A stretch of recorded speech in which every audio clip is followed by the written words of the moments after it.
والله هەر سەبارەت بە پەیوەندیەکانی هەولێر و بەغدا و پابەندبوونی ڕێکەوتنەکانی نێوانیان لە ستۆدیۆ میانداری بەڕێز دکتۆر سامان شاڵی شارەزای پەیوەندی نێودەوڵەتیەکانمان کردو. دکتۆر بەخێر سەرچاو زۆر سپاس دکتۆر بوو بڕە ڕاشمان گرتی سپاس بۆ ئامادەبوون. دکتۆر بە سەرەتا لە هەوڵە بەردەوامەکانی سەرۆکوەزیران مەسرور بارزانی و دەست پێ بکەین لەگەڵ سەرۆکوەزیرانی عێراق بۆ گەیشتن بە ڕێکەوتن لە نێوان هەردوو لادا و دابینکردنی مافەکانی هەرێمی کوردستان. پێتان وایە ئەو هەوڵە بەردەوامە تا چەند کاریگەری هەبوو لە گەیشتن بە ئەو ڕێکەوتنە؟ طبعا پێشەکی ئەوە ئەرکی سەرۆکوەزیرانی هەرێمی کوردستانە بە ئەرکی خۆی زانێ کە هەوڵ بدا کە ئەم ڕێکەوتنە سەر بکەوێ و طبعا ئەم تەلەفۆنانە و ئەم بەداچوانەی کە ئەیکات خۆی زۆر گرنگە بۆ ئەوەی بتوانێت ئەو مافانەی کە بەدەستی هینی خەڵکی کوردستانە وەریگرێ نۆکو هەر مەسەلەی دارایەکان بەڵام هەموو ئەو مەسائلانەی تریش ئەوەی ئەمێ ئاماژەی پێوە بکەم ئەوەیە کە مادەی 14 لە دەستوری عێراقا ئەڵێت هەموو عێراقیەک متساوین في الحقوق. ئەمە ئەم مادەی 14 کەس ڕێزی لێ ناگرێ، نە قەزایی نە دەستوری عفوا نە تەنفیزی نە تەشریعی. ئەگەر ئێمە ئەو حەقانەمان هەبێ ئەو مافانەمان هەبوایە ساڵ بە ساڵ کابینە لە دوای کابینە دژی هەرێمی کوردستان بووە بوونەوە، لەگەڵ ئەوەشە هەرێمی کوردستان پابند بووە بە هەموو ڕێکەوتنەکانی پێشەوە و پابند، بەڵام حکوومەتی مرکزی پابند نەبووە. حکوومەتی مرکزی ئەوێ مرکزیت گەڕێنێتەوە، یعنی فدراڵێت دوورکەوێتەوە. ئەمەش دژی دەستورە، دژی ئەم ئەقلیمەیە کە بە مەرسومی ئەوان دەرنەچووە. ئەم ئەقلیمە ئەوان دروستیان نەکردووە بڵێ لە دوای 2003 بەدەست ڕاستە بە فەرمی کرا، بەڵام لە دوای ڕەوە مەزنەکەی خەڵکی کوردستانەوە پەرلەمان و حکوومەتمان هەبوو قەوارەیەکی وردەوردە بەرەو پێشەوە ئەڕۆشت. کات هەندێک جار پابند نەبوون بە بەڵێنەکان و جێبەجێکردنی ڕێکەوتنەکان دەتوانین بڵین ئامانجی سیاسی هەندێک لایەنی سیاسی عێراقە بەوەی کە هەرێمی کوردستان لاوازکەن و کۆڵەکە سەرەکیەکانی لاوازکەن.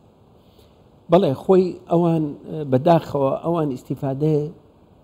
لەسەر ئەوەی کە کورد یەک نیە لە ناو خۆیە، کورد پارچە پارچەیە، کورد ئەچێتە بەغاشکار لە خۆیەکە. ئەمانە هەمووی ئیسیفادەیان لەوە کردووە کە ئەوەی کە قەوارەی هەرێم لاواز بکەن کە پابند نەبن، کە پابندیش نەبن شروتی تازە ئەخەنە سەری. فەرموو لە ئانی بوجا بۆ دەرکەوت کە چی شەرتیان خستە سەر هەرێمی کوردستان کە نادەستوریش بوون، یعنی ئەندامی پەرلەمان بۆی نییە شەرت و شروودیان فەرز بخاتە سەر بوجەی عێراقی، ئەتوانێ کەمی کاتەوە ئەتوانێ مناقەلە بکە، بەڵام زۆر شەرتیان زیا کرد. ڕاستە سەرۆکوەزیران تاعنەی لە 12 مادەی بوجەکەیەوە، بەڵام هیچ علاقی نییە بە هەرێمی کوردستانەوە. هەرێمی کوردستان حکوومەتی کوردستان تاعنەی لیاوە لە مادەی 2 11 و 12 و 13، بەڵام تاعنەی لە 14 ناوە. 14 مادەی 8 ئەڵێت کە ئەگەر هاتوو حوسەکان بە نادادپەروەری تەوزیع کرا بۆیان هەیە بچن شکارتکەن لە سەرۆکوەزیران حوسەکەی خواوەگرت. بۆ هەرێمی کوردستان تاعنەی لەو مادەیە ناوە. جوابەکەش ئەوەیە کە بۆیان پیشاننا کە ئێمە دادپەروەرانە هەموو میزانەکە تەوزیعەکەین، هەموو ئەو پارەی کە بێت بە هەموو خەڵکی کوردستانیشە بڵاوەکەینەوە. ئەمە پامەکەیە، ئەمە پامەکەیە بۆ ئەوان، بۆ ئەوەی کە بڵن نادادپەروەری هەیە لە تەوزیعی موچەشتە.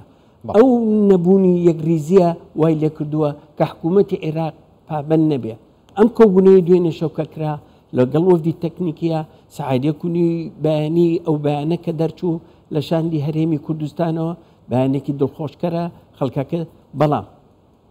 ئێتەوە بەڵام کۆبوونەوەکەی ئستا لەگەڵ وەزیری مالیە ئەو حەسمێکە. اینجا ئەوەش بەرزەکرێتەوە بۆ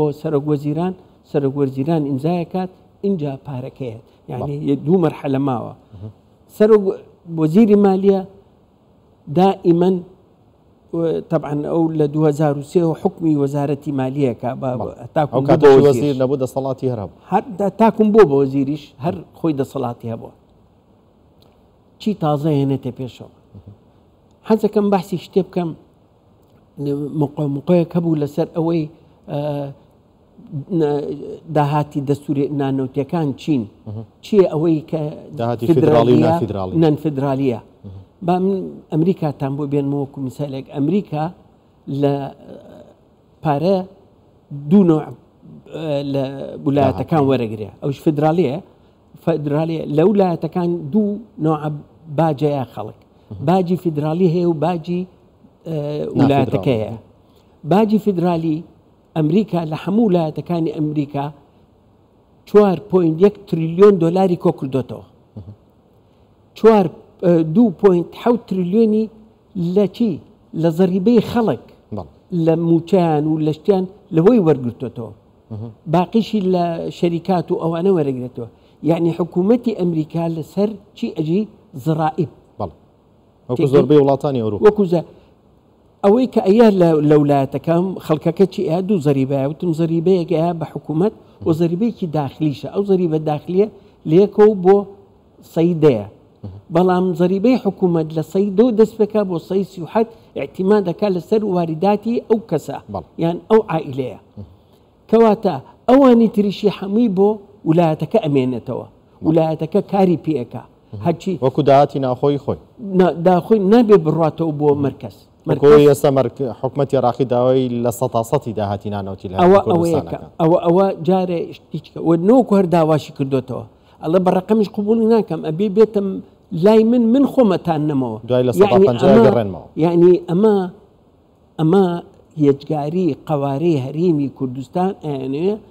هیچی بەدەست نەمێنێ وەکو چۆن مۆزەفەکان هەیە لە هەندێک قەناتە نائیبەکان دەرەچن ئەڵێن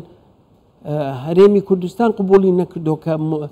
موچەی مۆزەفەکان لەگەڵ عێراقا بێرێت بەڵام ئەوەی عێراق نییە بەپێی دەستوریش بێت بەڵێ ئەزانی قەزدیان چێلەوە قەزدی ئەوەیە خۆی پارەی مۆزەفەکان بام و باشە ئەی باشە حکوومەتی هەرێم کە حکوومەتێکی دەستوریە کە هەموو تەشریعەکانی هەیە حکوومەتە وەزارەتی مالیە ئەی ئەو چی بکە تۆ ئەوەی لێبچەنیتەوە دارایەکانی لێبچەنیتەوە شتی ئەی وەرە ئیدارەشی بکەوتەوە ئەمان ئەیانەیە ئەم قوارەیە بە هەموو نوعێک سسکەن لەبەرەوە یان ئەڵێن هەرێمی کوردستان هێشتا یەک بەرمیل نەوتی ناوە بە عێراق ینی شێوەیە قسەکە بەڵێ وەزیری نەوتی عێراق ئەڵێ بەڵێ وەرەیەکدین تقریبا 6,000 بەرمیل وەرەگرن ڕۆژانە ئێ باشە ئەخر ئەمانە بوو وا لە خەڵگەکەن کە یەجگاری وا لەوە بکەن کە هەمووی حکوومەتەکەیە حکوومەتەکە کە تەمسیلی هەمیانەکە ئەبێ هەموو پشگیری بکەین بۆی تەمسیلی کە کەم کوڕی هەیە خۆ ناڵێن لە هەموو حکوومەتەکە هەیە لە بەغایە لێرە هەیە لە ئەمریکا هەمووی بێ پێکەوە چاکی بکەین بەڵێ ئەبێ هەموو هەوڵ برێ بۆی ئەم چۆنەڵێ نادات پەروەریە ئەگەر غەڵەتە ئەگەر شتا بێ هەوڵ بین چاکەین چونکە ئەم قوارەیە ئەگەر شتێکی لێبێ ئەم قوارەیە چترێکە بۆ هەموو خەڵکی کوردستان یعنی ئەوە گرنگە ئەبێ هەموو پشتگیری بکەین بۆ ئەوەی بتوانین بیبینە پێشەوە و ئەوەش پێکەوە بێ کە هەمومان پێکەوە بین ئەوە گرنگیەکە کە بتوانین بەڵێ دکتۆر لەبارەی هەوڵەکانی سەرۆکوەزیران بێگومان مەسرور بارزانی سەرۆکوەزیرانی هەرێمی کوردستان و لایەنی فەرمیە و هەرچی ئەوە وەکو تۆ مامەڵە لەگەڵ حکوومەتی عێراق کە ڕێکەوتن کە هەوڵ بدە وا بکات ماف و شایستەدارەکانی هەرێمی کوردستان دابین کە بەڵام پێتان وان نییە تەداخلاتی کەسی و حزبی ئیشی ئەوان نییە تەداخل لەم پرسە بکەن و هەوڵی بۆ بن کاکە لەلایەکەوە مشکلەی وەکو وتم لێ پێشەوە نەبوونی یەکریزی ماڵی کوردن تەبایی کورد ئەوە وای لێ کردووە کە ئەم تەداخلا نابێ ئسا حکوومەت لە بینی پارتی و یەکێتی گۆڕانایە با بڵێن ئەم سێ جهەتەکەین مومەسیلان هەیە لە ناو حکوومەتە ئەوان ئەبێ پێکەوە گفتوگۆ بکەن ئەبێ ئەمانەی کە لە دەرەوەی حکوومەتن پشتگیری بن بۆ ئەوان نۆکو بە عەکسەوە ئیشکەن معارەزەوە هیچ ئەوە ئیشێتی کە هەرچی شتێک غەڵەتێ بکەی گەورەی کا بۆی جەماوەر کۆکاتەوە بۆی استیفادەی لێ بکە بۆ ئەوەی بچێتە بەغاش کارتێ بکە یعنی هەرچی شتێ ئەوە ئیشی ئەوانە ئەوە معلوم بۆ دیارە ئیشەکانیان ڕوونە بەڵام ئەمەی خۆی تۆ لە ناو حکوومەتی شابی رخنە لە حکوومەتە داخولکەی لە ئیش کاری حکوومەتە ئەوە زەرەرە گەورەکەیە نابێ ئەوە ڕوو بدات ئەبێ ئەم حکوومەتە پشگیری بکرێت لە هەموو لاکانە کە بەشەکن لەم حکوومەتە چونکە پێکەوە ئەم حکوومەتە ئەبەن بەرڕێگاوە سەرۆک وەزیران ئەبێت تەمسیلی هەموو خەڵکی کوردستان بکە نابێت تەمسیلی مجموعەیە بکە یان حیزبێ بکە نە ئەو کە بوو بە سەرۆک وەزیران تەمسیلی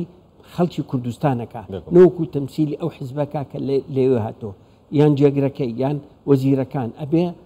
لە خزمەتی خەڵکا بن نۆکو خەڵک لە خزمەتی ئەوان نابێت دکتۆر زۆر کات کە دێتە سەر باسی پەیوەندیمان لەگەڵ بەغدا ئەکسەر پرس دەچێتە سەر موچە وایە بێگومان موچە مافی خەڵکەوە حەقی خەڵکە و بژێوی ژیانی خەڵکە کەس ناتوانێت بێ پارە بژی ئەمە حەقیقەتەکە بەڵام پێمان وانی هەندێک جار بچووکردنەوەی پرسەکانمان لەگەڵ بەغدا بۆ موچە خراپە کێمە یەک دنیا شایستەی دیکەمان هەیە لەگەڵ حکوومەتی عێراق چەندین پرسی دیکەی دەستوریمان هەیە لەگەڵ حکوومەتی عێراق ئەوە بەداخەوە وا بچووکیان کردەوە ئەوە حرەکەی شعبیوەکانە پەپولیزم ئەوانە ئەوە بەکارێنن چونکە مەشاعری خەڵکە جوڵێنن بەوە وا لێکەن ئەوانی جوال لێکن کە مەسەلە گرنگە ئەساسیەکانی و مافەکانی خەڵکی کوردستان بەپێی دەستور لەبیر بخەیتەوە مەسەلەی حوسەی تۆ لە بەغا لە تەندروستیە لە خۆراکایە لە تعلیمی عالیایە لە پێشمەرگایە کە ئەمانە هەمووی مافن لە زمانی بوجایە یعنی هەر موچەنیە شایستەی زۆر کە اینجا دێتە سەر مافەکانی مادەی سەوچێل مادەی کەرکووک و ناوچەک دابراوەکان ئەمانە هەمووی مافی خەڵکی کوردستانن تۆ ئەو بن بەلایەکە بۆ ئەوی ئەم هینانەوەکو چۆن لە عانی بودجەی عێراقا ئەمان تەسیر کردە سەر کورد بۆی کورد سەیری بادەکانی کە نەکرد هەزار شتێکیان تێپەڕان تێگەی بەو شتێ ئێستاش عینە شتەکەن ئەیانەوێ خاصن ئێستا انتخاباتی محافظاتیە لە کەرکووک لەوانە هیوادارین کە بتوانین پێکەوە بۆ ئەیانەوێ کوردەکە جیا بکەن لەبەرەوە حکوومەت ئەبێ کار بکە بۆ هەموو شایستەکان نۆکوە موچەی ڕاستە ئەساسیە خەڵکە نۆکوار خەڵکی پێجی بەڵکو بازارەکەش پێژێتەوە بازاریش ئەجوڵێت بەڵام ئەمە بەشێکە لە بوجە ئەبێ شایستە دارایەکانی کەوانی کە بەحسم کرد ئەبێ زیاتر جەخت لەسەرکە مەسەن حکوومەت ئەبێ چەند